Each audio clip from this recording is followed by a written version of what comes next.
Hermanos, ah, saludo a todos los que se agregaron. Un gusto verles, aunque sea por acá. Y bueno, estábamos hablando con algunos hermanos y pensando que era mejor para este tiempo. En las reuniones de entre semana normalmente estamos estudiando el Evangelio de Mateo ya hace más de 3 años o un poco más. Y pensábamos a ver qué era mejor para esta situación, para lo que está pasando. Eh, Bueno, así que decidimos en cierta forma continuar con lo que empezamos a ver el domingo, considerando que no estamos haciendo una vida normal a lo que estamos acostumbrados como para seguir como si todo estuviera normal, ¿verdad? Sin duda están pasando distintas cosas y necesitamos eh, de Cristo, necesitamos el recurso de la palabra como si fuera nuestro respirador espiritual, y especialmente en este tiempo, donde parece que el virus no solo afecta al físico, sino que también afecta a lo espiritual.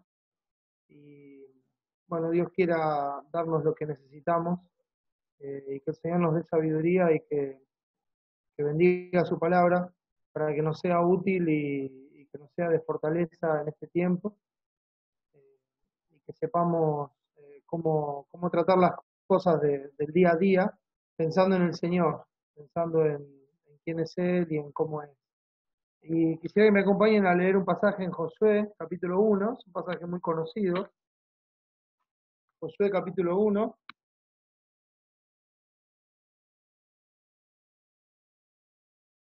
y leemos de ahí del versículo 5 hasta el 9, y ese va a ser nuestro texto, aunque vamos a unirlo con lo que vimos el domingo. Dice así Josué 1:5: nadie te podrá hacer frente en todos los días de tu vida. Como estuve con Moisés, estaré contigo, no te dejaré ni te desampararé. Esfuérzate y sé valiente, porque tú repartirás a este pueblo por heredad la tierra de la cual juré a sus padres que la daría a ellos. Solamente esfuérzate y sé muy valiente para cuidar de hacer conforme a toda la ley que mi siervo Moisés te mandó. No te apartes de ella ni a diestra ni a siniestra, para que seas prosperado en todas las cosas que emprendas.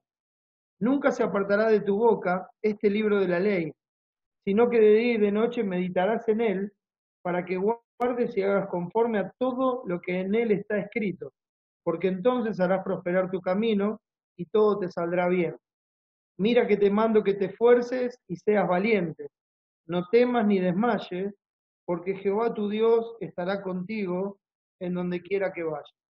Vamos a orar y vamos a tratar de pedir la ayuda del Señor para ver este tema, lo que el Señor le pide aquí a Josué y lo que nos pide también a nosotros con respecto a nuestra vida cristiana, ¿no? Esfuérzate y sé valiente, yo voy contigo.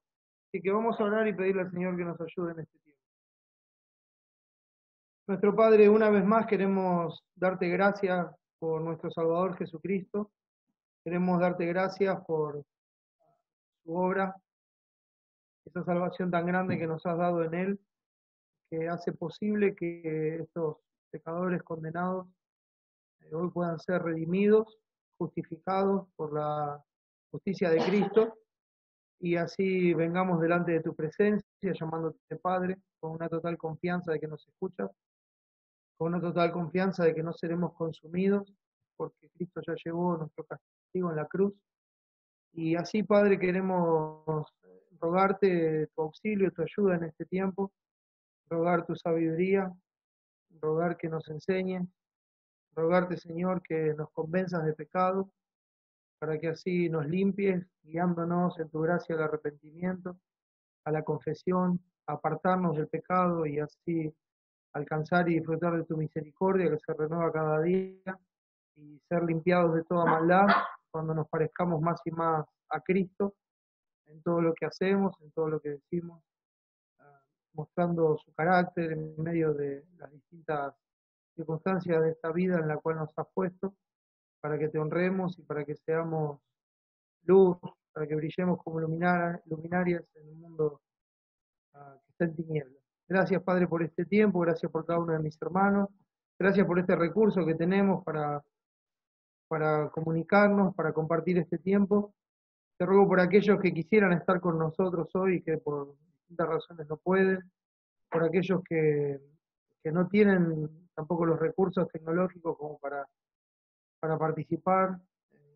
Señor, rogamos que sus corazones sean consolados y que pronto podamos restaurar este medio de gracia que es la iglesia congregada en un mismo lugar. Gracias, Señor, por este tiempo. Bendice tu palabra, dame sabiduría de lo alto, que sea una exposición de tu texto, Señor, de lo que es tu voluntad, y no una opinión humana, sino que todo sea acorde a tu palabra. Gracias, Señor, por todo en el nombre de Jesús. Amén. Muy bien, hermanos. Bueno, en este tiempo en particular que todos estamos viviendo, eh, como decía antes, tratamos de pensar cómo auxiliarnos con la palabra de Dios ante todos los ataques que arrecian en nuestro corazón, en esta lucha espiritual. Creo que en estos días más que nunca, o por ahí como nunca, porque creo que son todas cosas nuevas las que estamos viviendo, enfrentamos distintos temores y dudas que en otras circunstancias por ahí no los tendríamos de esta manera.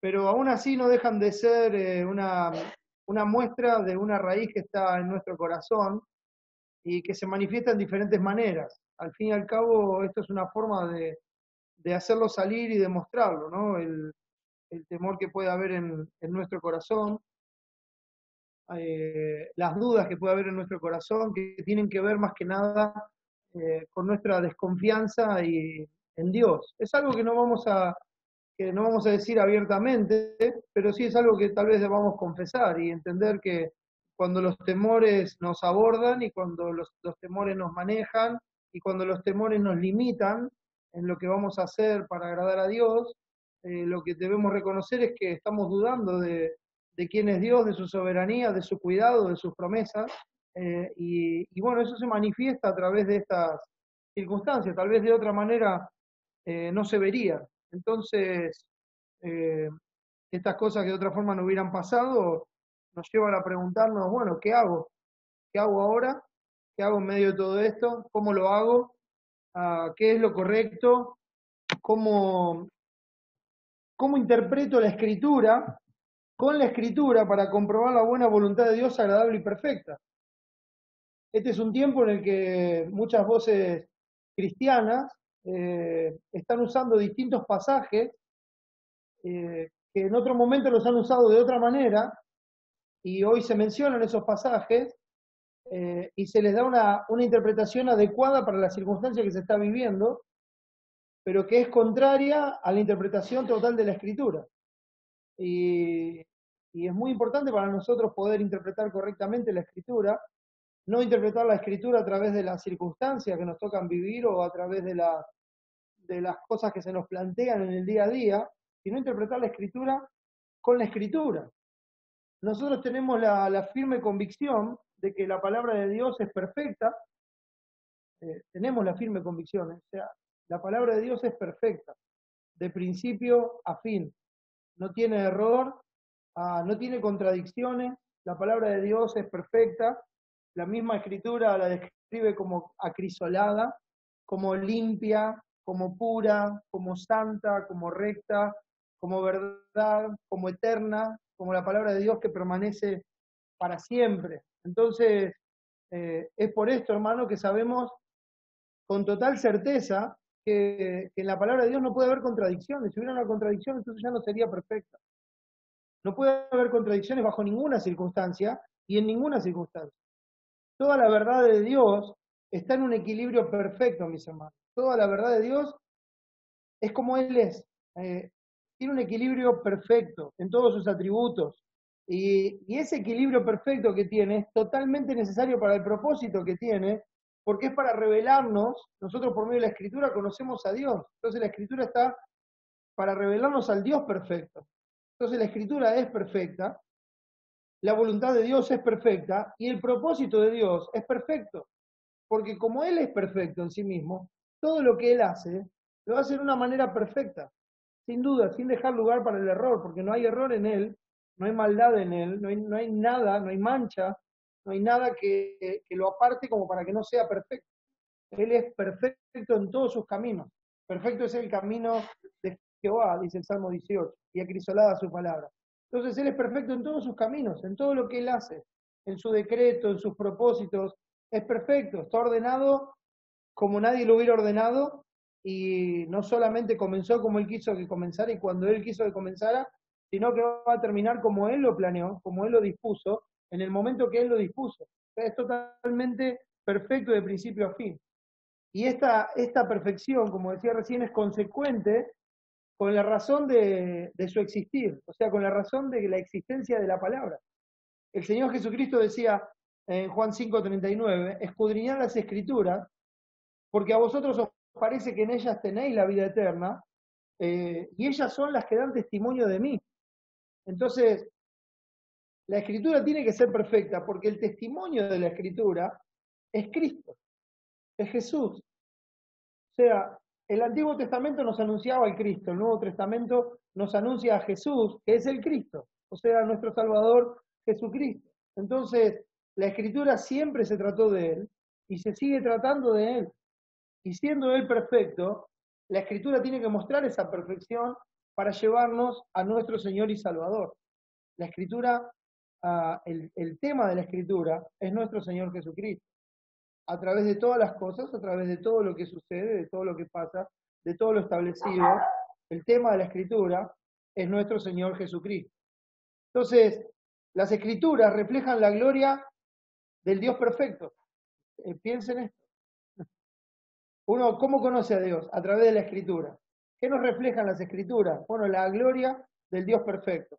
No estamos hablando, como digo siempre, cuando hablamos de gloria, de una luz fuerte y brillante. Cuando hablamos de la gloria de Dios, estamos hablando de todo lo que Él es, de su carácter, y cómo la escritura expone el carácter de Dios, nos manifiesta el carácter de Dios.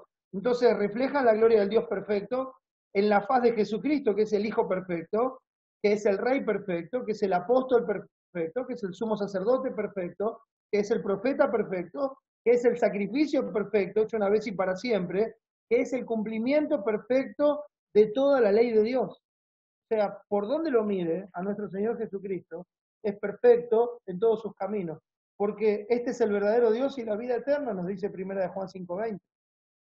Entonces Él es Dios y Él es perfecto. Esta condición, hermanos, impecable de las Escrituras, es única, esta condición impecable de las Escrituras, debe poner en alerta nuestro corazón cuando al interpretar la Escritura nosotros nos inclinamos más a un lado que al otro y caemos en lo que terminan siendo en nuestro corazón o en nuestra conversación aparentes contradicciones. Cuando pasa eso, hermano, nuestro corazón tiene que estar en alerta, uno tiene que decir, no, no puede ser esto. ¿Cómo puedo tener una contradicción en la Escritura si la Escritura es perfecta? ¿Cómo puede ser que un día es una cosa y otro día es otra cosa? ¿Cómo puede ser que por un lado me diga que haga esto y por otro lado me dice que haga esto y esto se contradice con esto? Si pasa eso, mis hermanos, la alerta en nuestro corazón nos tiene que decir que no es Dios el que está equivocado, que somos nosotros los que estamos interpretando mal la Escritura y que nos estamos inclinando hacia un lado más que al otro, y eso nos lleva a que haya una contradicción. Dios no está inclinado hacia ningún lado, tiene un equilibrio perfecto, y espero que me entiendan bien la metáfora cuando hablo de inclinarnos hacia un lado o al otro, ¿verdad?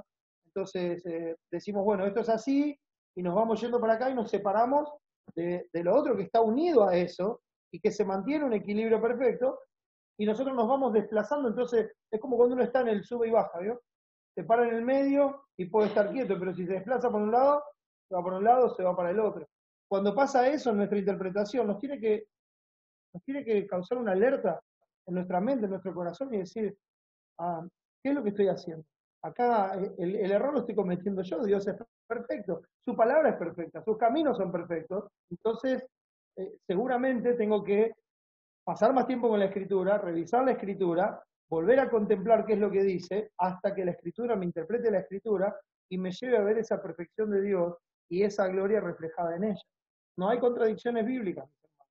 La Biblia no tiene contradicción. Tiene un solo autor a través del tiempo que fue escrita, que es Dios, y más de 40 amanuenses que escribieron al dictado lo que Dios les decía. Es inspiración verbal, es del mismo aliento de Dios. Entonces, un Dios perfecto que escribe un libro, va a escribir un libro perfecto, mis hermanos.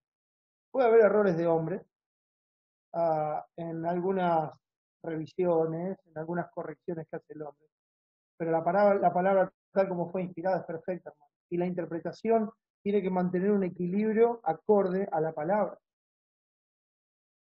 Yo hago algunas preguntas y después voy a decir también la respuesta, pero por ejemplo, ¿dónde está el punto de quiebre para abandonar un mandato del Señor y someternos a los mandatos de los hombres que fueron establecidos por el Señor? ¿Cuál sería el punto de quiebre?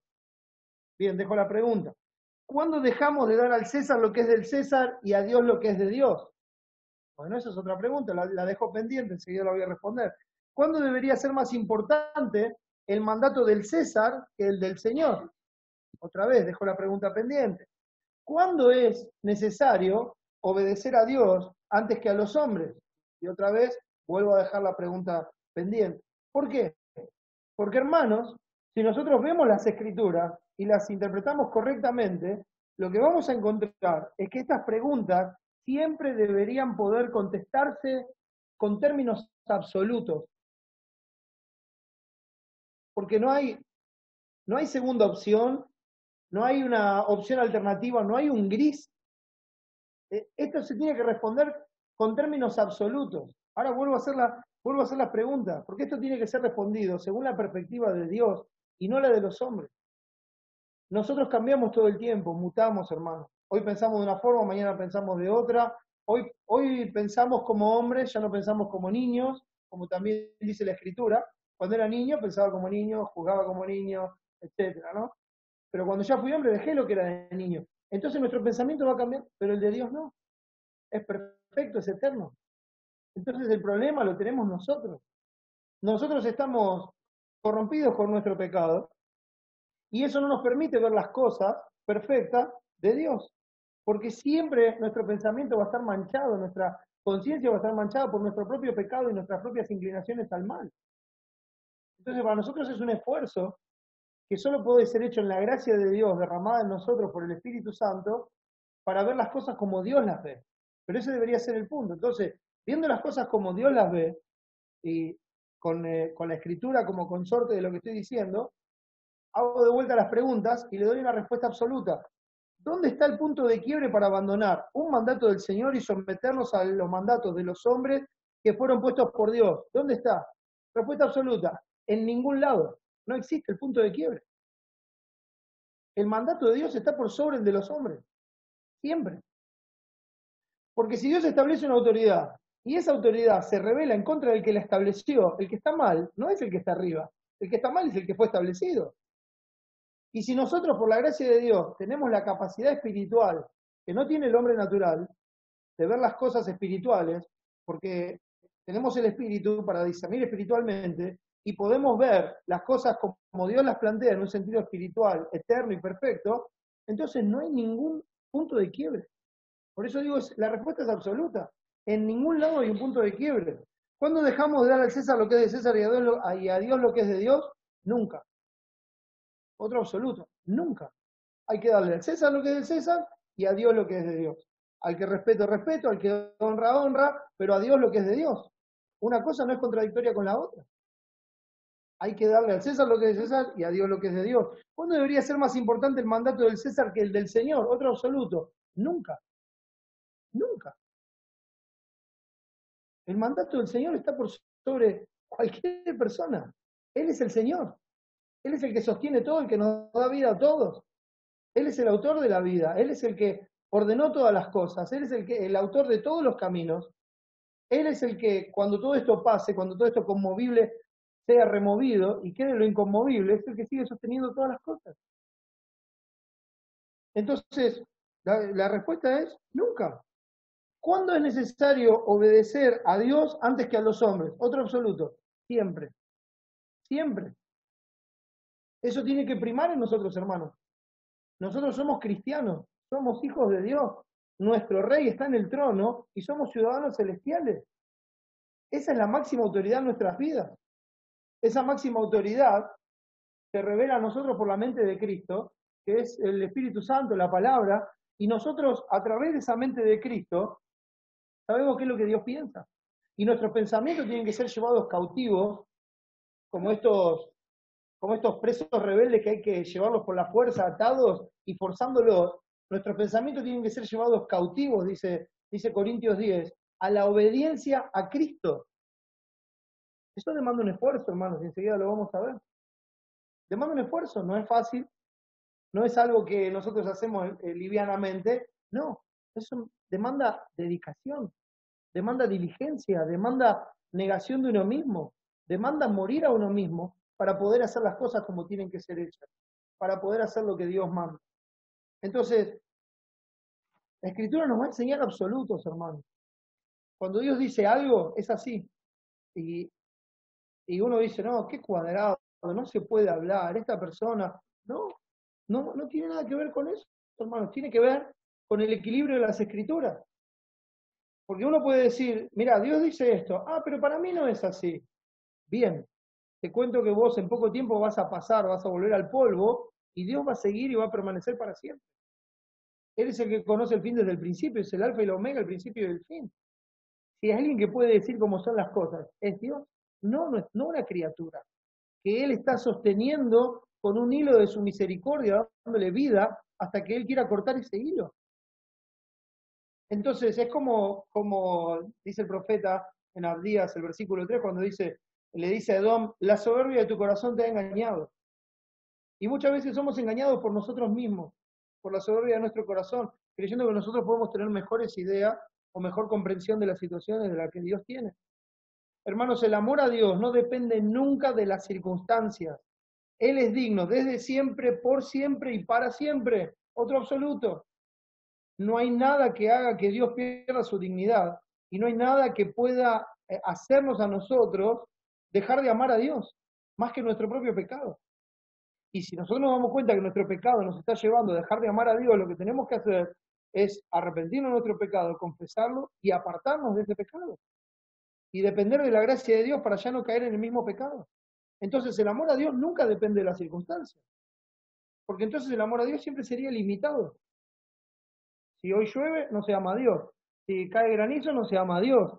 Si hace mucho calor, no puedo amar a Dios. Si tengo para comer, amo a Dios. Si no tengo para comer, no amo a Dios. ¿Se da cuenta? No puede depender de eso. El amor a Dios depende de lo que Dios es. Y Dios ha sido, es y será. Inmutable. Perfecto. Y puedo nombrar a Dios hasta terminar el tiempo y todavía me van a faltar palabras, hermanos. Él es digno de toda honra, gloria, alabanza, hoy, mañana, pasado, ayer y el tiempo que nos dé de vida, el tiempo que respiremos, hermanos. Como dice la palabra, amar a Dios es guardar sus mandamientos. Esa es la correcta interpretación del amor a Dios. Porque así lo dijo el Señor Jesucristo, así lo dijo el apóstol Juan. Jesucristo dijo, si me amáis, guardad mis mandamientos. Y también dijo, vosotros sois mis amigos y hacéis lo que yo os mando. Y después dice Juan, en 1 Juan 5:3, este es el amor a Dios, que guardéis sus mandamientos, y sus mandamientos no son gravosos. ¿Cómo va a ser una carga guardar un mandamiento de Dios si la obediencia a ese mandamiento me permite amar a Dios con un poco del amor que Él me tuvo a mí? ¿Me explico? Entonces, el amor a Dios no puede depender nunca de las circunstancias. Amar a Dios es guardar los mandamientos, y así se muestra un amor real e incondicional, que es sobre todo y sobre todo. Entonces, hermanos, nosotros, porque parece que fuera todo para nosotros, ¿verdad? Pero piense esto, nosotros disfrutamos de este carácter de Dios. Es algo en lo que nosotros nos deleitamos de saber que Dios es así. Y le voy a mostrar algunos ejemplos. Disfrutamos del carácter inmutable e inalterable de Dios. Nosotros lo disfrutamos todos los días de nuestra vida. Nos gozamos en eso. Es más, agradecemos, compartimos y decimos qué bueno que es Dios. Disfrutamos de ese carácter inmutable e inalterable de Dios, que es, Él es amor, y lo manifiesta en forma condicional e inmutable. Dice, Él nos amó y lo mostró muriendo por nosotros, estando y siendo aún pecadores. Eso es maravilloso. Mas Dios muestra su amor para con nosotros en que, siendo aún pecadores, ¿sí? Romanos dice, Dios muestra su amor para con nosotros en que, siendo aún pecadores, Cristo murió por nosotros. ¿Se da cuenta? Nosotros todavía somos pecadores, pero Él ya murió por nosotros. Esa es la muestra de amor. No por lo que nosotros somos, sino porque Él es amor y Él decidió amarnos. Entonces Él exhibe su amor. Entonces el amor no es circunstancial porque no depende de nosotros, de lo que nosotros podemos hacer. No depende. Dice el texto en Romanos 9, pues no habían aún nacido, ni habían hecho aún ni bien ni mal, para que el propósito que es perfecto e inmutable, para que el propósito de Dios conforme a la elección permaneciese, no por las obras, o sea, no por las circunstancias que cambian todo el tiempo, no por las obras que pueden hacer estas criaturas, no por las obras, sino por el que llama. ¿Ve? Nosotros disfrutamos de ese carácter inalterable e inmutable de Dios. Dice otro texto en 2 Timoteo 2:13, si fuéramos infieles, Él permanece fiel. Él no puede negarse a sí mismo. Nosotros disfrutamos de eso también, porque sabemos que nosotros metemos la pata todos los días, pero sabemos que metemos la pata y que Él es fiel y justo para perdonar nuestros pecados y nosotros los confesamos y limpiarnos de toda maldad. Entonces disfrutamos de ese carácter de Dios. ¿Por qué lo cambiamos? ¿Por qué en determinadas circunstancias para nosotros las cosas son distintas? ¿Por qué? Estamos disfrutando de Dios. Nos gozamos en esa verdad de que Dios es así, porque su amor y fidelidad no depende ni de las circunstancias ni de lo que hacemos o dejamos de hacer. Mira, Él dice que preparó un camino de santidad en el que nosotros estamos porque Él nos puso, Él nos sostiene, y por torpes que seamos, no nos vamos a extraviar de Él, o sea, no depende de nosotros. Él empezó la obra, Él la termina. Él nos salvó, Él nos puso en las manos de Cristo, en las manos del Padre, y de ahí nadie nos puede arrebatar. Estamos seguros, guardados por toda la eternidad, y nadie puede cambiar eso porque nadie tiene más fuerza que Dios, nadie le puede abrir la mano, nadie puede torcer sus consejos, nada. Nadie puede detener. Él habla y las cosas son. No depende de nosotros, ni de las circunstancias, ni de los cambios. No somos más salvos, menos salvos. Nuestra justicia es la de Cristo. Y cuando Él murió en la cruz, ya pagó por todos nuestros pecados, pasados, presentes y futuros.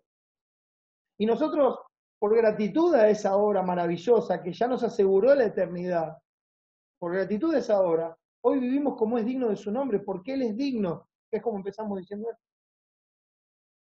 Su amor nos constriñe a vivir por aquel que vivió, murió y resucitó por nosotros. Ese amor que Él nos mostró a estas criaturas que no lo merecían, nos constriñe, nos empuja a vivir de esa forma, mis hermanos. Entonces, siendo ese el ejemplo de nuestro Dios, y sabiendo, hermanos, porque Él nos lo reveló, que el fin eterno de la elección de Dios en nuestras vidas es el hecho de ser conformados a su imagen, o sea que nosotros vamos a ser conformados a su imagen, vamos a llevar su carácter, esa imagen que Él tiene como persona, como carácter, no que vamos a tener toda la misma cara, ¿sí? Pero vamos a ser como Él es. Y la única forma de que nosotros seamos más y más como Cristo es que el pecado vaya saliendo de nuestra vida y que en lugar de esas acciones pecaminosas que nosotros cometemos habitualmente y sin ningún problema, esas vayan muriendo para que ese lugar lo ocupe lo que es agradable a Dios. Pero Cristo ya pagó por eso y por eso lo podemos hacer. Si hoy podemos hacer algo es porque Él ya pagó, porque Él puso su espíritu en nosotros y puso temor de Él para que no nos apartemos de Él, es su obra. La gloria va a ser para Él siempre, mis hermanos.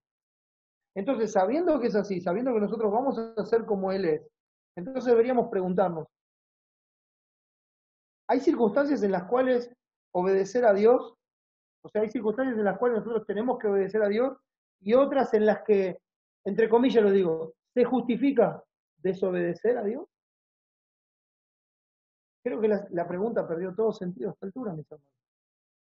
La circunstancia no puede cambiar nuestra relación con Dios. Nosotros disfrutamos de eso de Él. ¿Disfruta Él eso de nosotros? ¿Disfruta ese amor inalterable, como dice el último versículo de Efesios? Para los que aman a Dios con amor inalterable, Dios disfruta eso de nosotros, recibe eso de nosotros, esa honra, esa alabanza, de decir, Señor, tú eres digno, no importa cómo esté el día, no importa lo que pase, tú eres digno.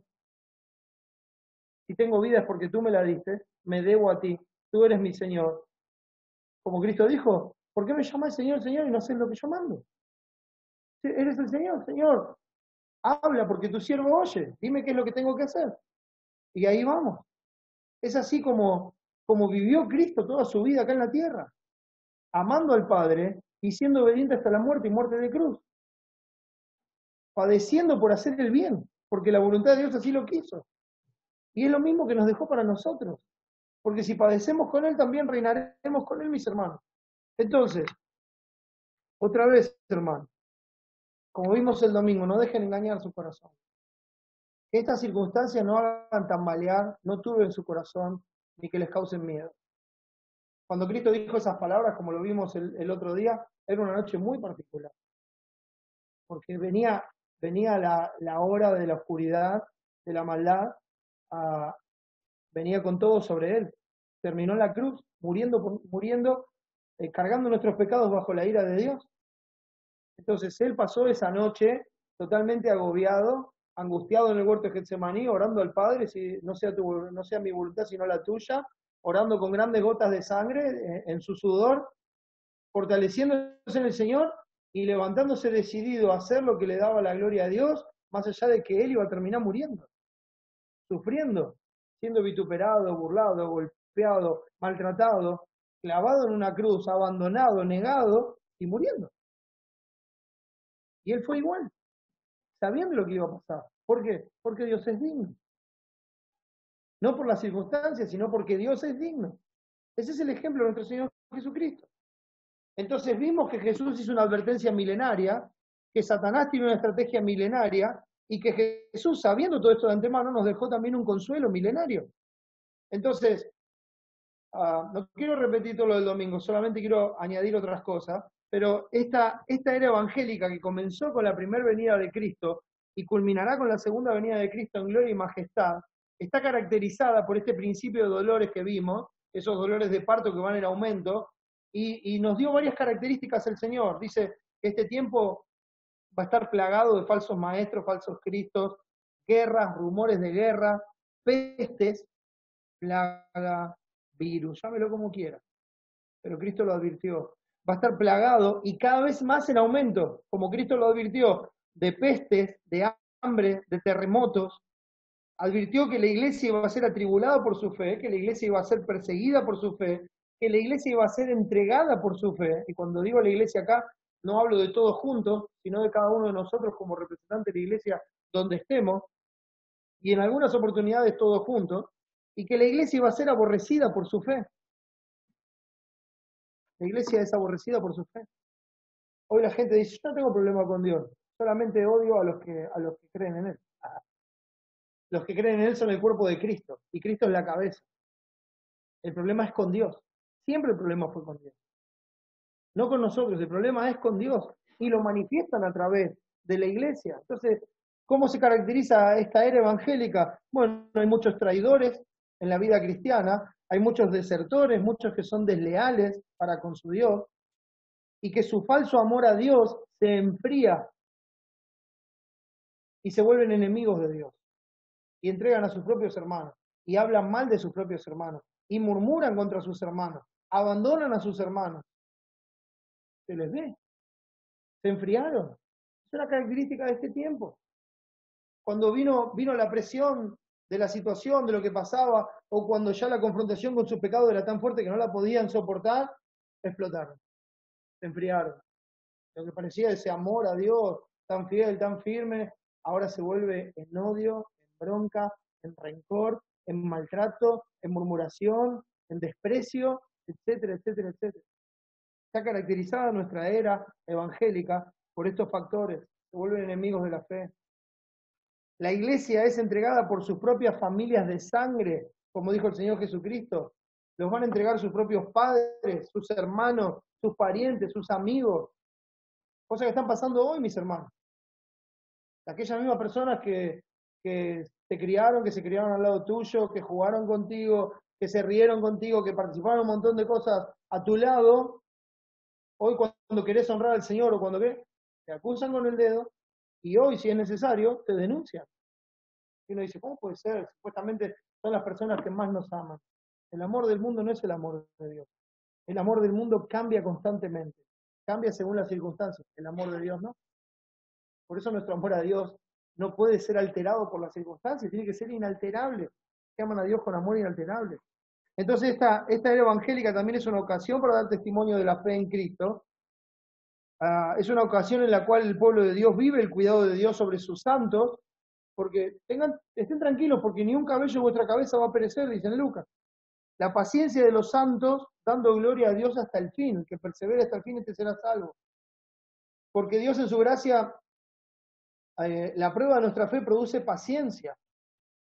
Mas tenga la paciencia en su obra completa, para que seáis perfectos y cabales, sin que os falte cosa alguna. Entonces Dios nos perfecciona a través de la prueba, produce paciencia. ¿Qué era la paciencia? La constancia de ánimo, y uno sigue haciendo lo que tiene que hacer a pesar de las circunstancias adversas, y lo hace alegremente, con gozo.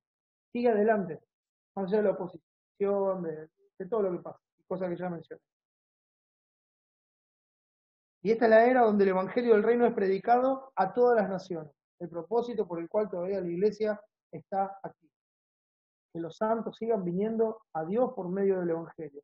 Todas son características de la era evangélica con los dolores de parto en aumento. ¿Sí? Entonces, esa fue la advertencia milenaria que hizo el Señor. Satanás tiene una estrategia milenaria que no podemos perder de vista.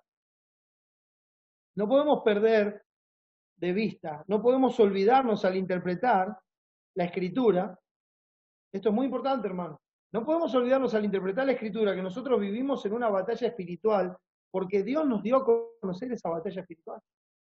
Dios nos dice en la palabra que nosotros estamos en una batalla espiritual todos los días, y que este mundo tiene dos divisiones bien marcadas, los que son de Dios y los que no son de Dios. Esa es la única división que tiene este mundo. Y una parte está contra la otra. Es así. Es una batalla espiritual, está más allá de lo físico, de lo que se ve. Es una batalla librada en las mentes, en los corazones. Es una batalla que se manifiesta en las acciones. En un pueblo se manifiestan las acciones de Cristo, amando a los enemigos, orando por los que los persiguen y los ultrajan, bendiciendo.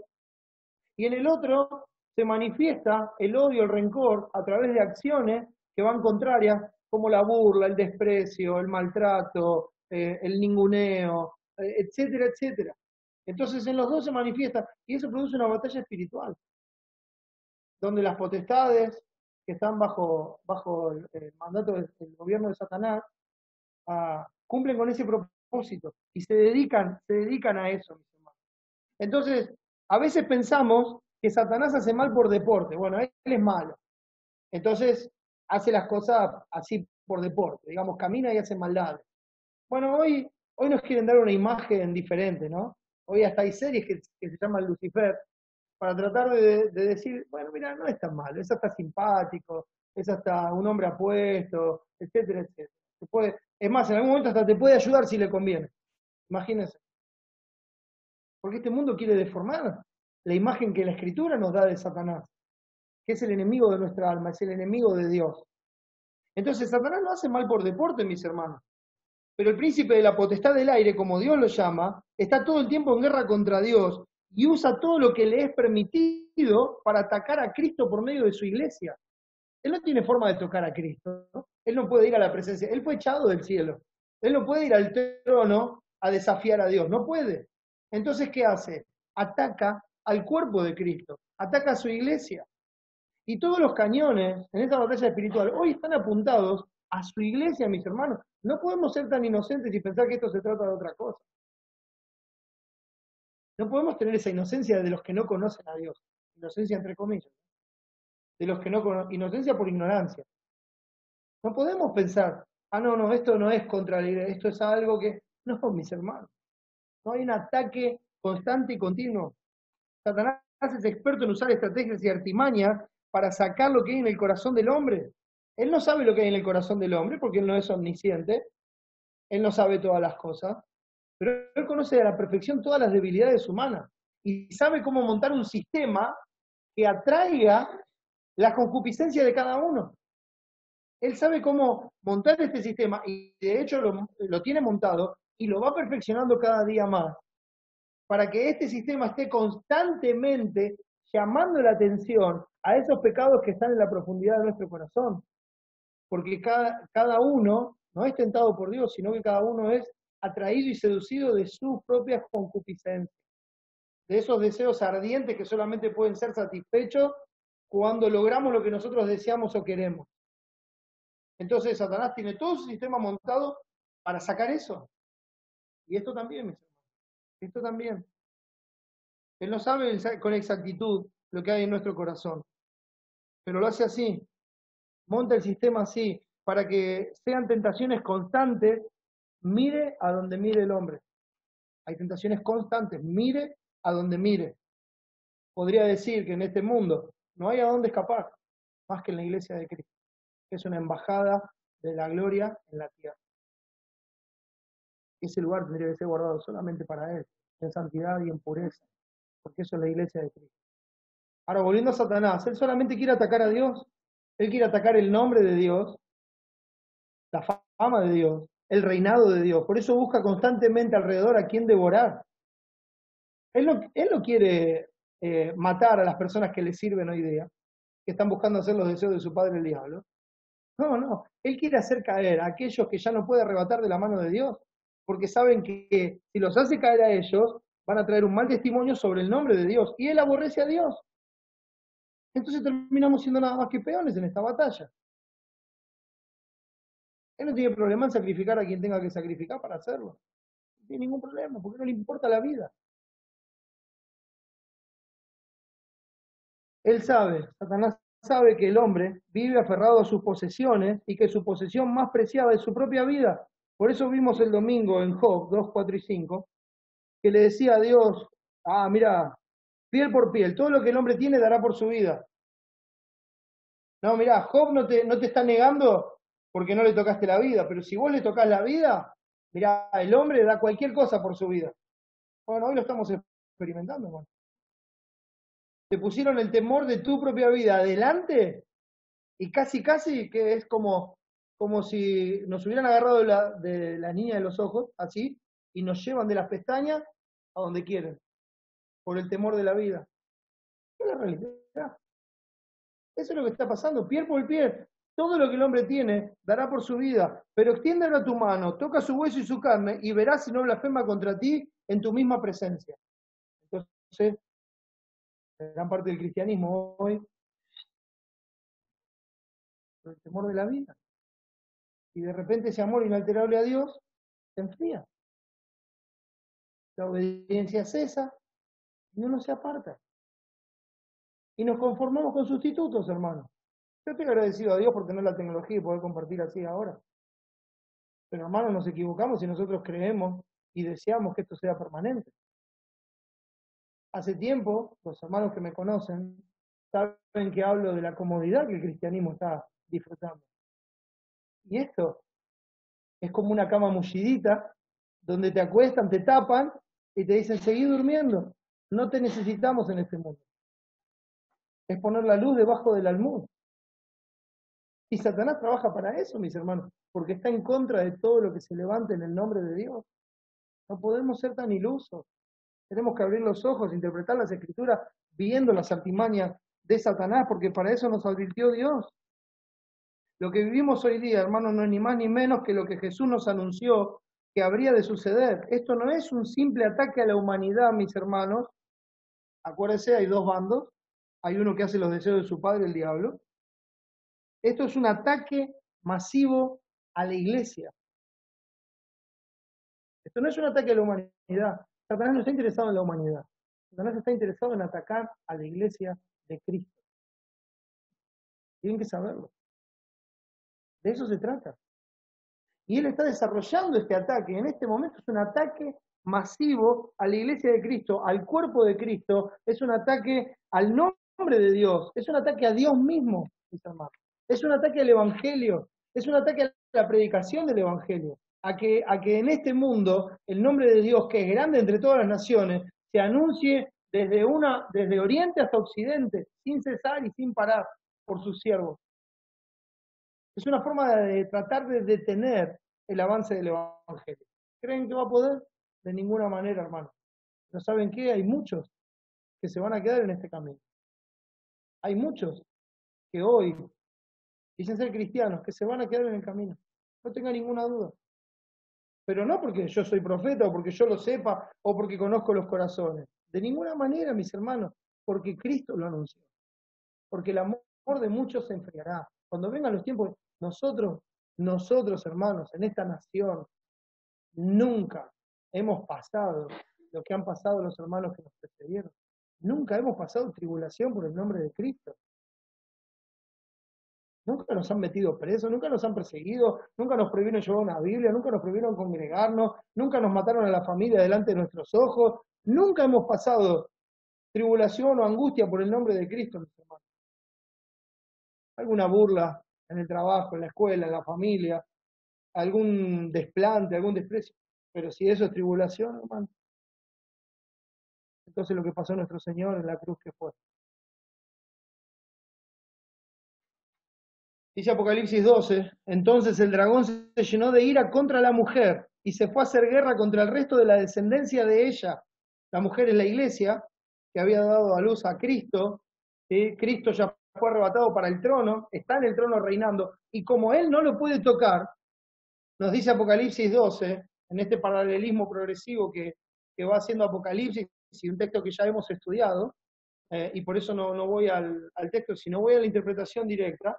Entonces el dragón, Satanás, se llenó de ira contra la mujer. No puede tocar a Dios. ¿Con quién se llena de ira? Contra la mujer, contra la iglesia. Y se fue a hacer guerra contra el resto de la descendencia de ella. ¿Contra quién es la guerra? Contra la iglesia. ¿Y quiénes son? Este texto termina diciendo, los que guardan los mandamientos de Dios y tienen el testimonio de Jesucristo. ¿Escuchó eso? Esa es la característica fundamental de la iglesia de Cristo. ¿A quién va a atacar el diablo? A los que guardan los mandamientos de Dios y tienen el testimonio de Jesucristo.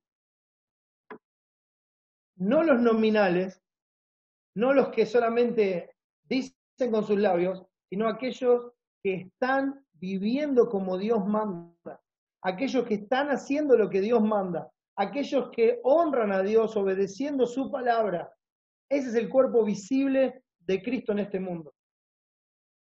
Los demás están sedados. Hermanos, esa es la característica fundamental que ataca a Satanás. Aquello que distingue al pueblo que conoce a su Dios y se esfuerza. ¿Qué es lo que lo distingue? La obediencia a Dios, el amor inalterable a Dios. Eso es lo que distingue la verdad del error. Jesucristo dijo, no todo el que me dice Señor, Señor entrará en el reino de los cielos, sino el que hace la voluntad de mi Padre que está en los cielos. Muchos pueden ser nominales y hablar, Señor, Señor, yo creo en Dios, etcétera, etcétera. Pero su vida dice otra cosa. Entonces, no todo el que me dice Señor, Señor entrará en el reino de los cielos. ¿Quién es el que va a entrar? El que hace la voluntad del Padre que está en los cielos. ¿Por qué? ¿Es una salvación por obra? No, eso es una mala interpretación.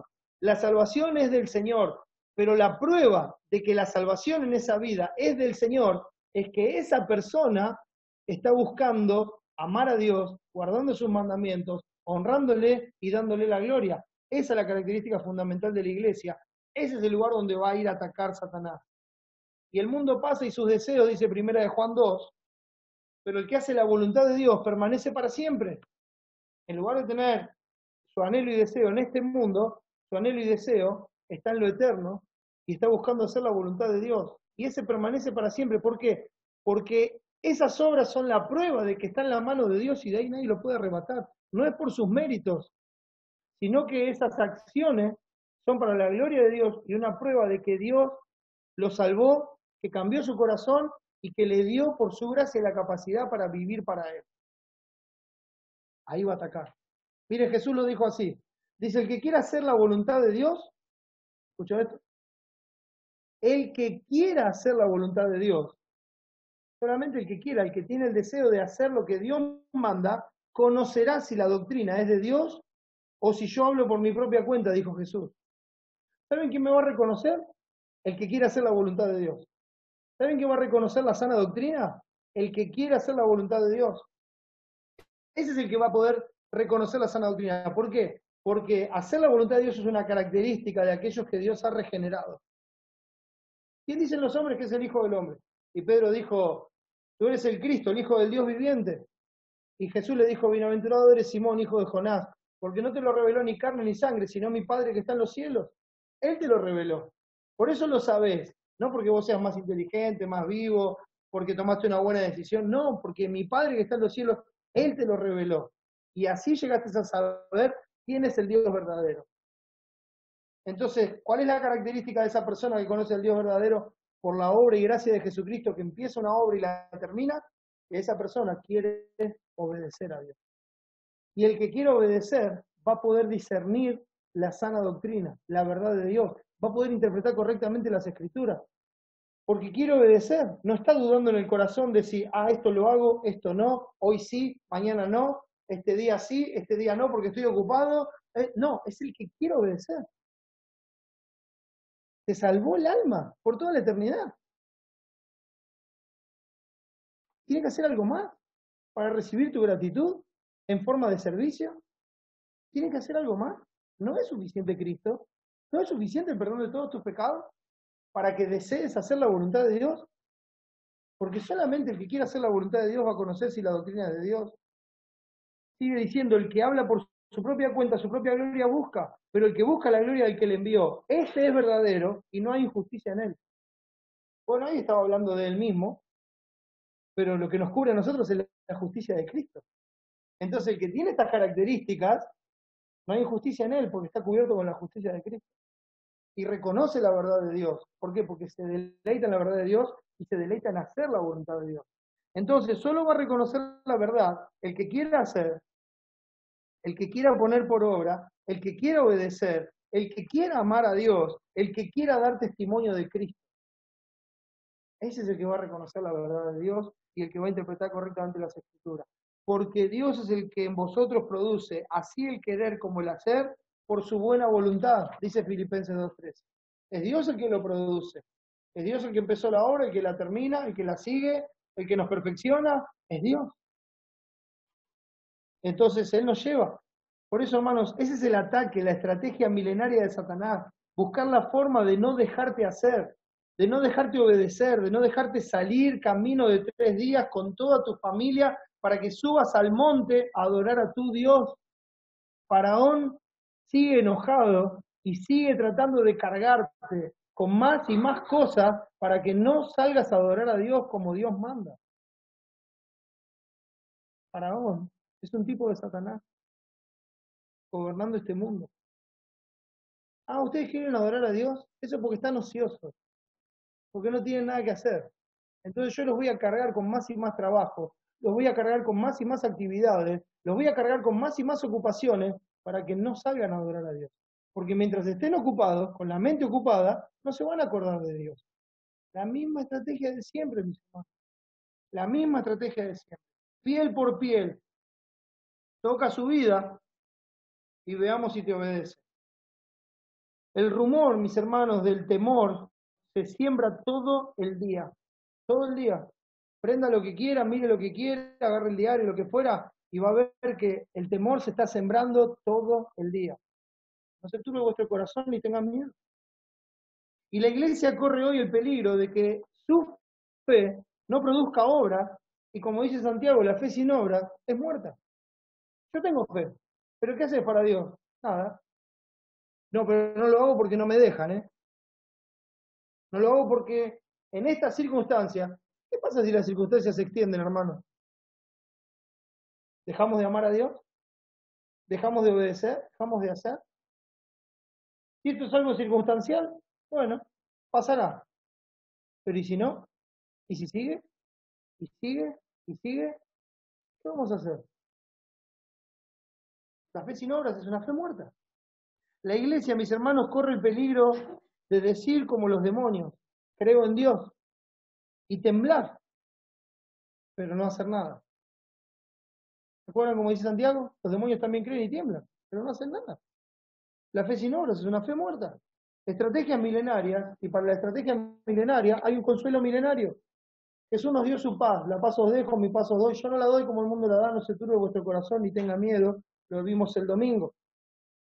Entonces Jesús nos dio esa paz que sobrepasa todo entendimiento humano, para que todas estas cosas no nos atemoricen, ni nos afecten de tal forma que nos terminen paralizando. Nos terminan paralizando. El terror nos termina paralizando. Nos termina, no, porque... Y empezamos, ¿no? Bueno, hay que ser prudente porque la prudencia está bien, Dios nos manda a ser prudentes, mis hermanos. Pero examine su corazón y vea la raíz de sus palabras. Si es prudencia o es temor por su propia vida y por la vida de los que usted quiere. Que tal vez hoy no tengan gripe, pero se estén perdiendo por toda la eternidad en sus pecados porque no conocen a Cristo. Tengan cuidado. Porque una persona puede estar libre de la gripe e irse por toda la eternidad al infierno. Y eso va a mostrar que no comprendimos el propósito eterno de Dios y el propósito por el cual todas las cosas pasan. Nosotros como iglesia tenemos que seguir pensando, no solamente en la salud física, en la cual debemos pensar claramente, y debemos cuidarla, debemos seguir las indicaciones, porque no somos necios y debemos cuidar el templo del Señor, etcétera, etcétera. Sí, está bien, pero no podemos dejar de ver la mayor necesidad que tiene este mundo. La mayor necesidad que tiene este mundo es de Cristo.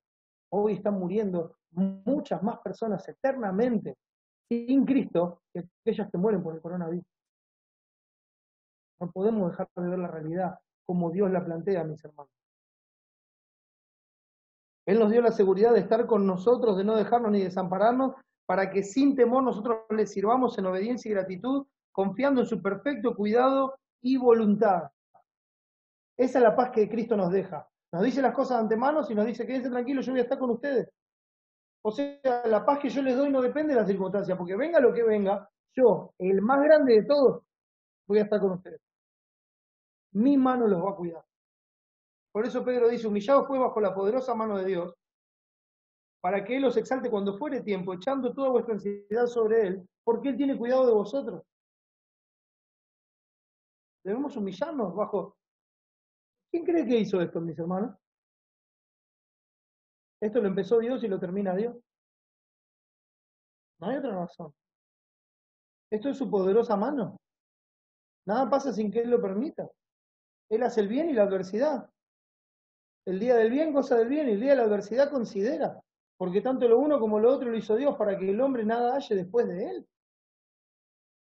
Dice Eclesiastés 7:13. Entonces, Él hizo esto, y hoy que es un tiempo de adversidad, tenemos que considerar dónde está nuestro corazón, dónde está nuestra confianza. ¿Hay paz? ¿Hay consuelo? ¿Hay seguridad? ¿Hay descanso? Este mismo consuelo le dispensó Dios a Josué al mandarlo entrar a su pueblo a la tierra prometida, que es el pasaje que tenemos hoy.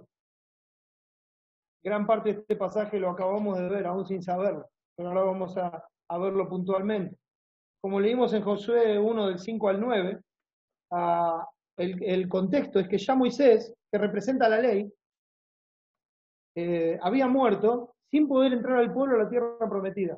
Bueno, hermanos, eso es toda una enseñanza, porque no es la ley la que nos puede salvar, no es la ley la que nos puede entrar a la tierra prometida. Moisés no entró a la tierra prometida, se quedó afuera, no pudo entrar al pueblo. Y Dios levantó a Josué, que es otra forma de decir José, Jesús, Yeshua. Bueno, es un tipo de Cristo. Entonces la ley no nos podía entrar a la salvación eterna y Dios levantó a Jesús, al Cristo. ¿Para qué? Porque Él es el único camino a la salvación, es el único camino a Dios. Cristo dijo, yo soy el camino y la verdad y la vida, y nadie viene al Padre sino por Él. Entonces, Moisés, que representa la ley, no nos pudo entrar, porque nosotros no podemos cumplir la ley. No existe tal cosa en la entrada al cielo como una balanza que pesa nuestras obras y si hay más buenas que malas, entonces no entramos. Si eso fuera así, eso es humanizar a Dios. Si eso fuera así, es porque nosotros tenemos una imagen distorsionada de Dios. Nosotros creemos que Dios es como nosotros, que tiene algunas cosas buenas y algunas cosas malas. Y si pesan más las buenas, bueno. No, Dios es santo, santo, santo. Si usted tiene una cosa mala, no va a entrar, porque su santidad no va a recibir ninguna mancha. El malo no habitará junto a él.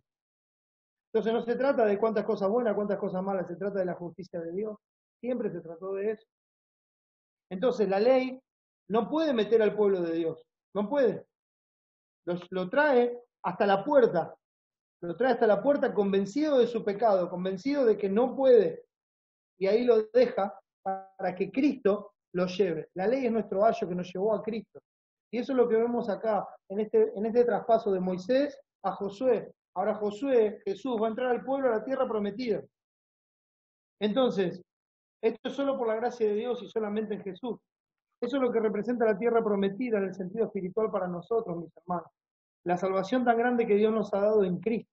Entrar a la tierra prometida es entrar en Cristo. En Cristo es donde se cumplen todas las promesas que Dios nos hizo. En Cristo donde están todas las bendiciones espirituales y eternas que Dios nos ha dado, en los lugares celestiales juntamente con Cristo. Esa es nuestra tierra prometida, es el lugar donde Jesús nos entra, mis hermanos.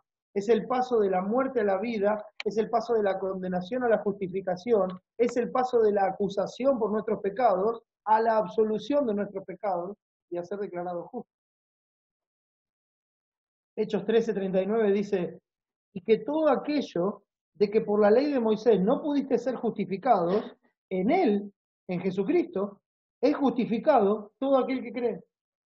Repito, y que de todo aquello de que por la ley de Moisés no pudiste ser justificado, en él, en Cristo, en Jesús, es justificado todo aquel que cree. Hechos 13:39. Precioso pasaje, que muestra esto con claridad. El fin de la ley es Cristo. El fin de la ley era manifestar a Cristo y la justicia de Dios en Cristo. La estaba profetizando.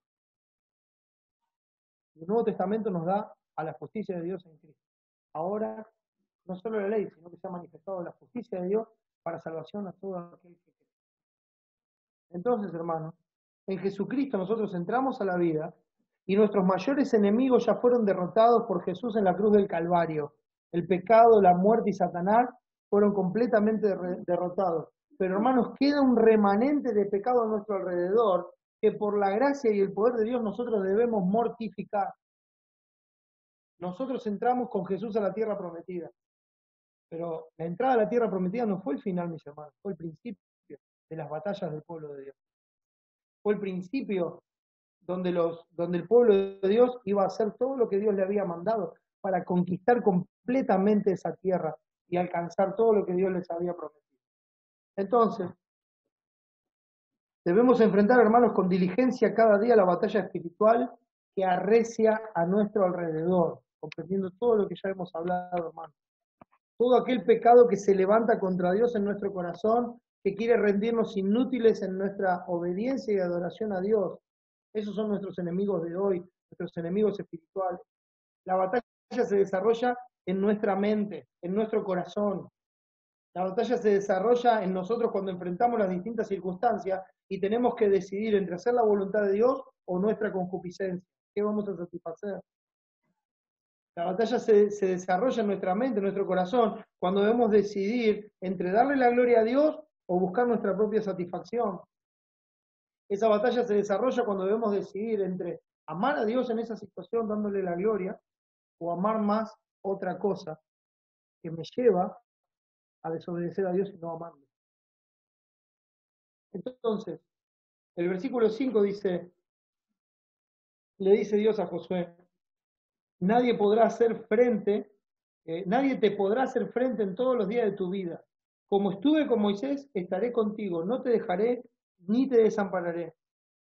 Ahora, hermanos, seamos realistas, Josué debía enfrentar enemigos reales, ejércitos de carne y hueso, que tipifican todas nuestras luchas espirituales en Cristo. No estamos diciendo que esta batalla no existió, que es una alegoría. No, esta es una batalla real, con ejércitos reales, con personas reales, con escudos, lanzas, espadas reales, donde uno mata al otro para derrotarlo. Pero esta batalla real, en el tiempo, las cosas que antes se escribieron para nuestra enseñanza, para que nosotros tengamos consolación y esperanza por medio de las Escrituras, dice Romanos 15, y también 1 Corintios 10. Para que no codiciemos cosas malas como ellos codiciaron, como podemos ver al pueblo, haciendo cosas sin consultar a Dios, por ejemplo, y creyéndole a los hombres, como el caso de los Gabonitas u otros en otras oportunidades, como el caso cuando fueron a la conquista de Jai, teniendo pecados en medio de ellos. ¿Eh? La iglesia no avanza si hay pecado en medio de la iglesia. La iglesia debe estar limpia. La iglesia debe examinarse, confesar sus pecados y cumplir con el propósito de Dios. Ahora, Dios le asegura en este texto, y nos asegura a nosotros también, a nadie, nadie, dice el texto, te podrá hacer frente en todos los días de tu vida. Como estuve con Moisés, estaré contigo, no te dejaré ni te desampararé. O como diría Pablo en Romanos 8, si Dios es por nosotros, ¿quién contra nosotros? Si Él es el que está por nosotros, el que pelea por nosotros, en quien nosotros estamos escondidos, ¿quién contra nosotros? ¿Quién puede torcer la mano a Dios? Como estuvo con aquellos que nos precedieron, así estará con nosotros, sin dejarnos ni desampararnos. Y en base a esa promesa fiel de Dios, pues es una promesa de Dios, así como estuve con Moisés, así como estuve con aquellos que te precedieron, yo voy a estar contigo. Así como estuve con aquellos que me obedecieron y que hicieron, así como estuve con Cristo, que es el profeta como Moisés, que Dios iba a levantar de medio del pueblo, así voy a estar contigo. Cuando hagas mi voluntad, voy a estar con vos todo el tiempo. Entonces, hermanos, en base a esa promesa de Dios, dice el versículo 6, esfuérzate y sé valiente, porque tú repartirás a este pueblo por heredad la tierra de la cual juré a sus padres que la daría a ellos.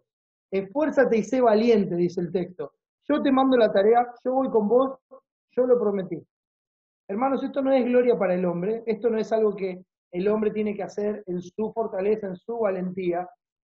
No, hermanos, dice Cristo a nosotros, aquí yo estoy con vosotros todos los días hasta el fin del mundo.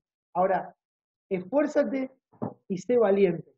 Ah, ¿por qué? Mira el versículo 7, vamos a leer el 7 también. Dice, solamente esfuérzate y sé muy valiente para cuidar de hacer conforme a toda la ley que mi siervo Moisés te mandó. No te apartes de ella ni a diestra ni a siniestra, para que seas prosperado en todas las cosas que emprendas. Él le dice, mira, te voy a pedir una sola cosa, una cosita, una sola, solamente, esfuérzate y sé muy valiente. ¿Por qué dice esfuérzate y sé muy valiente? Está Josué puesto sobre todo el pueblo, Dios le dijo, yo voy a estar con vos, vas a derrotar a todos, tranquilo, ya los entregué en tu mano, voy con vos. ¿Por qué se tiene que esforzar él? Hermanos, no es natural para nosotros obedecer o confiar en Dios. Obedecer a Dios y confiar en Dios requiere un esfuerzo de nuestra parte. Requiere que muramos a nosotros mismos, porque no es natural. Lo natural para nosotros es la desobediencia, el apartarnos, el buscar nuestra comodidad, el buscar nuestro propio bienestar. Eso es lo natural. Hermanos, esto necesita un esfuerzo. Nosotros debemos esforzarnos, fortalecernos en el Señor todos los días para poder hacer esto. Y debemos ser valientes.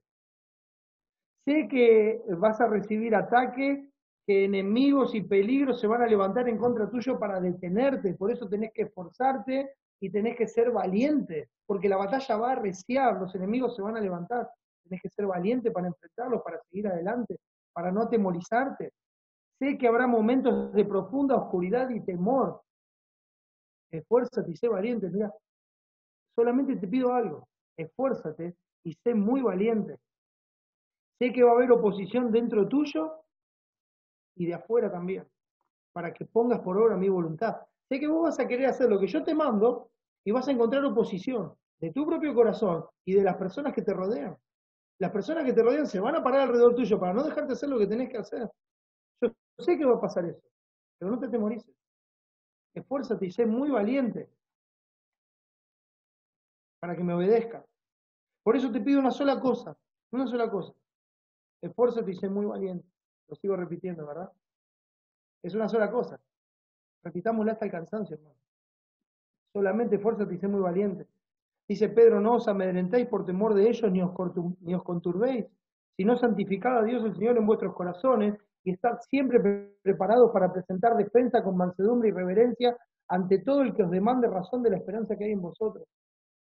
Tienen que estar siempre preparados para presentar defensa. ¿Por qué presenta defensa? Porque hay un ataque, mis hermanos. Porque vienen por nuestra fe. Vienen por nuestra fe. Y si la fe es una fe muerta, no molestamos a nadie. Pero vienen contra la fe viva, la fe que obra. Y nosotros vamos a tener que presentar defensa de por qué hacemos lo que hacemos, de por qué creemos lo que creemos y de por qué ponemos en práctica lo que ponemos en práctica. Y tenemos que santificar al Señor en nuestro corazón, o sea, apartar nuestro corazón de todo para que sea solamente del Señor. Y de esa forma poder presentar defensa con mansedumbre y reverencia ante todo aquel que nos demande razón de la esperanza que hay en nosotros. O como lo dice Pablo, inspirado por Dios en Filipenses 1:27, dice, otra vez la palabra, solamente. Él le habla a los hermanos y le dice, solamente, les voy a pedir una sola cosa, que os comportéis como es digno del Evangelio de Cristo. Miren, yo les quiero pedir algo nomás, vivan como es digno de Dios, vivan como es digno del Evangelio, vivan como es digno del Evangelio. El Evangelio se manifestó para salvación a todos los hombres. La gracia de Dios se manifestó para salvación a todos los hombres, enseñándonos que renunciando a la impiedad y a los deseos mundanos, vivamos en este siglo sobria, justa y piadosamente, renunciando a la impiedad y a los deseos mundanos. Entonces el Evangelio nos mostró por medio de la obra de Cristo que nuestras vidas eran inaceptables delante de Dios, que el pecado merecía un castigo y que el Hijo de Dios, el perfecto y santo Hijo de Dios, tuvo que cargar con todo nuestro pecado y recibir el castigo de nuestra paz sobre él en la cruz del Calvario para quitar el pecado de en medio de una vez y para siempre y para que nosotros seamos reconciliados con Dios. Tuvo que ser puesto muerto en la tumba y al tercer día resucitar entre los muertos para darle vida a todos los que creen en él y cubrirlos con su justicia. Entonces, una vida digna del Evangelio es una vida que renuncia a la impiedad y a los deseos mundanos y vive en este siglo sobria, justa y piadosamente.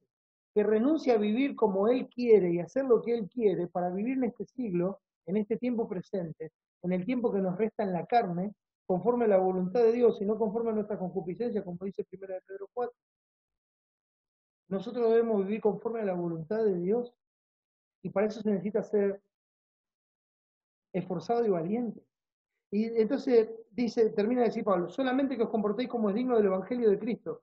Escuche esto, para que os sea que vaya a veros o que esté ausente, oiga de vosotros que estáis firmes en un mismo espíritu, combatiendo unánimes, o sea, como una sola alma, semejante unidad, combatiendo unánimes por la fe del Evangelio. De eso se trata esto, mis hermanos. Esto es una batalla por la fe del Evangelio.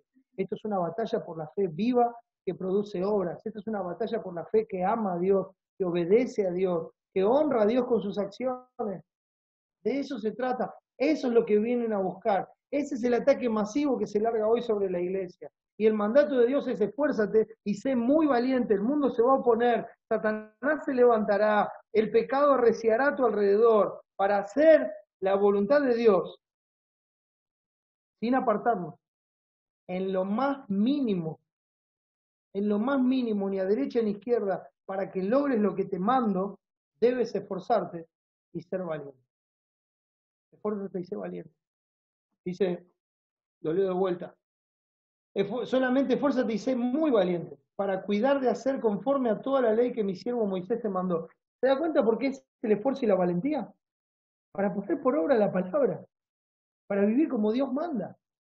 Para eso se requiere el esfuerzo y la valentía. No te apartes de ella ni a diestra ni a siniestra, para que seas prosperado en todas las cosas que emprendas. Esta prosperidad que está hablando aquí es la victoria en la batalla. Y para nosotros representa la prosperidad espiritual, el hecho de ir mortificando el pecado y ser cada vez más y más como Cristo. Y solamente se puede lograr siendo esforzado y valiente. Hermanos, es la palabra la única que como antorcha alumbra y puede dar luz aún en los rincones más pequeños, para que no nos movamos del camino ni un milímetro, mis hermanos, ni a diestra ni a siniestra. Por eso dice el versículo 8, nunca se apartará de tu boca este libro de la ley, sino que de día y de noche meditarás en él, para que guardes y hagas conforme a todo lo que en él está escrito, porque entonces harás prosperar tu camino y todo te saldrá bien. ¿Se da cuenta? Dice, vos debés conocer bien la palabra, debes meditar en ella día y noche. Día y noche ella debe ser tu delicia. Debes conocerla en su totalidad. Debes meditarla para poder discernir cuál es la buena voluntad de Dios agradable y perfecta. Debes conocerla completamente. debes conocerla totalmente, debes meditar en ella todo el día, debes hacer todo lo que está escrito, no alguna parte, no en algún momento, no en determinada circunstancia, sino que debes hacer todo lo que está escrito, porque es lo que Dios manda, porque es lo que a Él le agrada, porque es lo que tu Señor te pide, y Él merece la honra, la gloria y la alabanza. Solo Él es digno. Solamente así prosperará tu alma, solamente así derrotarás al enemigo, solamente así mortificarás el pecado, solamente así te purificarás como Él es puro, solamente así le darás la gloria con tu vida, solamente así serás más que vencedor por medio de aquel que te amó, solamente así conquistarás tu Canaán para Dios, limpiándola de los ídolos de tu corazón, solamente así, poniendo por obra la palabra hasta en lo más mínimo. Sed hacedores de la palabra y no tan solamente oidores. ¿Quién es el hacedor? El que mira atentamente en la perfecta ley, la de la libertad, y es hacedor de ella. No oidor olvidadizo, sino hacedor de ella. Que mira atentamente, puntualmente en la perfecta ley, la de la libertad, que la conoce, que mantiene el equilibrio perfecto de la palabra y la interpreta correctamente, no según las circunstancias, sino según lo que a Dios le agrada, según lo que es su voluntad revelada. Por eso dice, deleítate en mi ley, deleítate en mi palabra, en mi voluntad. Disfruta sin temor, eh, disfruta sin temor en obedecerla, a lo que te digan, ¿no? Sin temor a lo que te digan, sin temor a lo que te hagan, sin temor a las amenazas que te ponen, sin temor a las consecuencias que puede haber. Cristo no tuvo temor a las consecuencias y fue y dio su vida. ¿Por qué debería ser distinto para nosotros, hermanos? Nosotros vivimos pensando, no, si hago esto me va a pasar esto, no me puede pasar otro. Hermanos, si es lo que Dios manda, hay que hacerlo. Hay que ponerlo por obra. Porque nosotros vivimos para ser tesoros en el cielo, no en la tierra. En la tierra nos tenemos que ocupar de nuestras responsabilidades y son medios para darle la gloria a Dios. Pero todo debemos hacerlo como Dios manda, sin apartarnos ni a diestra ni a siniestra, para que Él sea glorificado y con valor eterno.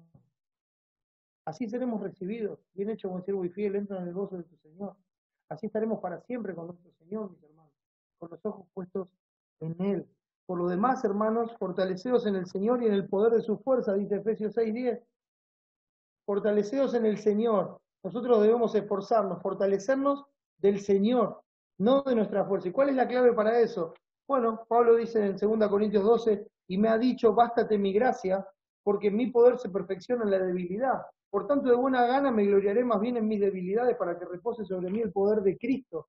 Por lo cual, por amor a Cristo, me gozo en las debilidades, en angustia y en afrentas, porque cuando soy débil, entonces soy fuerte. ¿Sabe cuál es nuestra fortaleza en el Señor? Cuando dejamos de confiar en nuestra fuerza. ¿Sabe cómo nos esforzamos en el Señor? Cuando dejamos de confiar en lo que nosotros podemos hacer, o en nuestra propia prudencia, o en lo que a nosotros nos parece mejor. Cuando nosotros nos damos cuenta de nuestra debilidad que nos lleva al pecado y dejamos de confiar en eso y confiamos plenamente en el Señor, entonces es la fuerza del Señor la que obra en nosotros. El poder de Dios se perfecciona, se manifiesta, se completa en nuestra debilidad. Y cuando nosotros nos gloriamos, cuando nosotros reconocemos delante del Señor, Señor, soy débil, no puedo, ayúdame, es entonces cuando vamos a ser fuertes, no con nuestra fuerza, sino con la fuerza del Señor. Por eso dice, presta atención, versículo 9, para terminar. Mira que te mando que te esfuerces y seas valiente. No temas ni desmayes, porque Jehová tu Dios estará contigo donde quiera que vayas. Lo da como un mandamiento. Mira que te mando, que te esfuerces y seas valiente. No es una opción. Porque yo sé que vos no lo vas a poder hacer por vos mismo. Cada vez que el Señor nos da un mandamiento, es la prueba de que nosotros, si no fuera por el mandamiento, no lo haríamos. Y nosotros por ese mandamiento tenemos la oportunidad dada por Dios de amar a Dios al obedecerlo. Mira que te mando, que te esfuerces y seas valiente. No temas ni desmayes. Yo voy a estar contigo. Aunque arrecie el enemigo y la altivez y los argumentos se levantan contra Cristo, no temas ni desmayes. No te asustes. No te amedrentes. No aflojes. No pares. ¿Por qué? Porque yo, tu Dios, voy a estar contigo donde quiera que mi voluntad te lleve. Hermanos, al que no escatimonia a su propio Hijo, ¿cómo no nos va a dar con Él todas las cosas? Dios no solo nos manda a hacer su voluntad, sino que nos asegura que nos va a proveer todo lo necesario para que la hagamos. Y la garantía de que Él lo va a proveer es que Él está con nosotros donde quiera que vayamos. Él es el que nos cuida.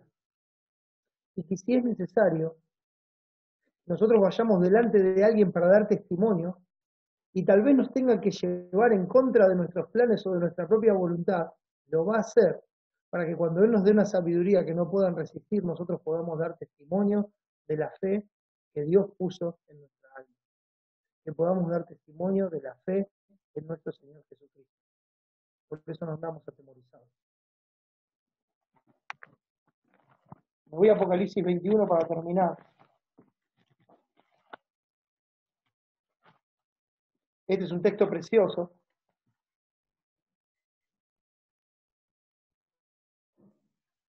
donde dice así en el versículo 5.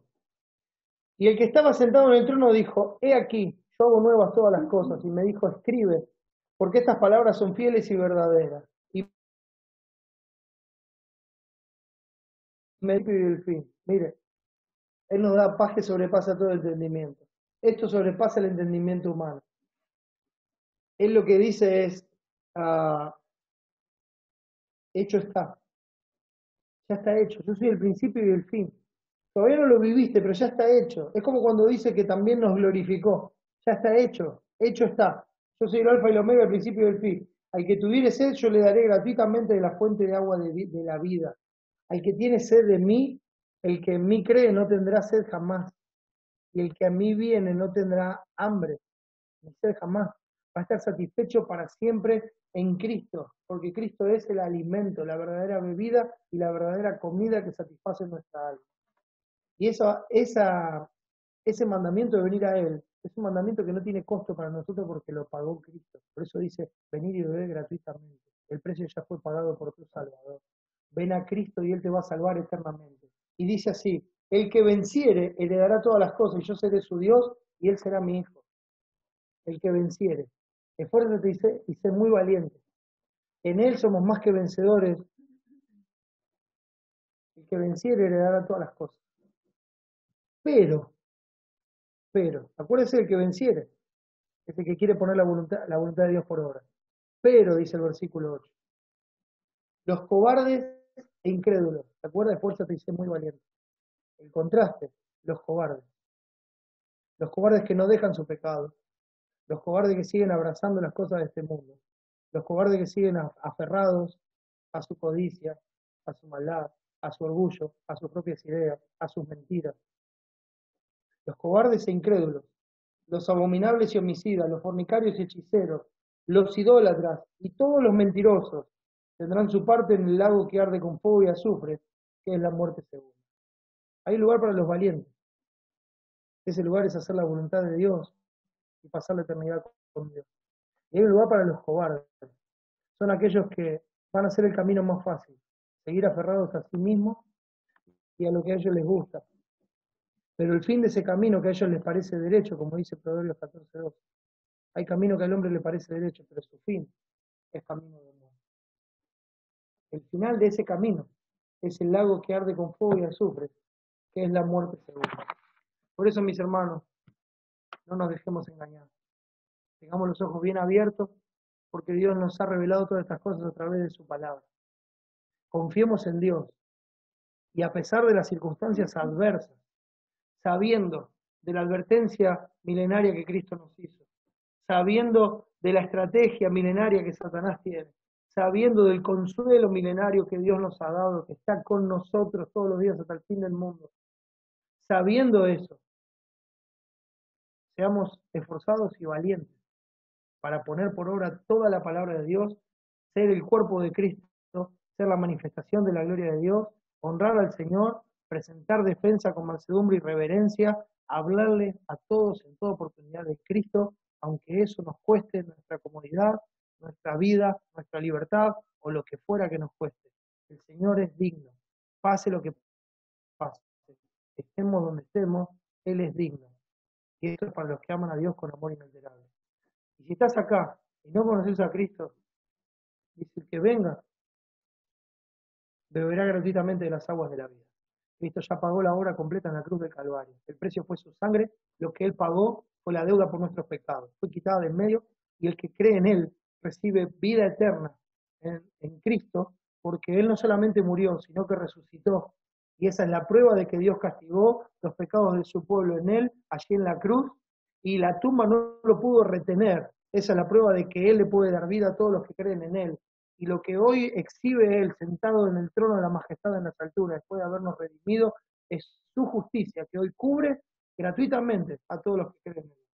Te animo a que vengas a Cristo, a que dejes el pecado y que, fortalecido en Él, seas valiente para hacer todo lo que Dios manda en su consejo eterno. Amén. Vamos a ver. Amado Dios, gracias. Gracias por Cristo. Gracias por tu gracia manifestada en Él. Sin Él no tendríamos esperanza ni podríamos poner por obra nada de todo lo que tú has mandado. Padre, gracias porque a través de Cristo te conocemos. Y gracias porque a través de Él podemos ver tu amor. Y gracias porque nos has amado eternamente e incondicionalmente, aún en nuestros pecados, sabiendo que tu Hijo iba a pagar el precio. Y nos has traído a ti. Nos has llamado tu pueblo, tu familia. Y hoy nos has dejado aquí, Señor, para que demos testimonio de tu nombre y anunciemos el Evangelio del Reino hasta que tú vengas. Para que aquellos de nosotros que te escuchen, se arrepientan, que no se pierda ninguno, vengan al conocimiento de la verdad y vengan a pasar la eternidad contigo. Te ruego, mi Señor, que en tu gracia y misericordia salves a los que no te conocen.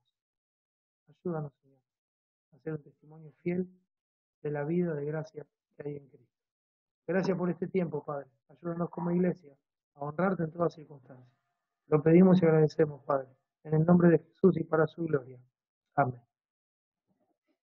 Voy al cielo, soy peregrino, a vivir eternamente con Jesús.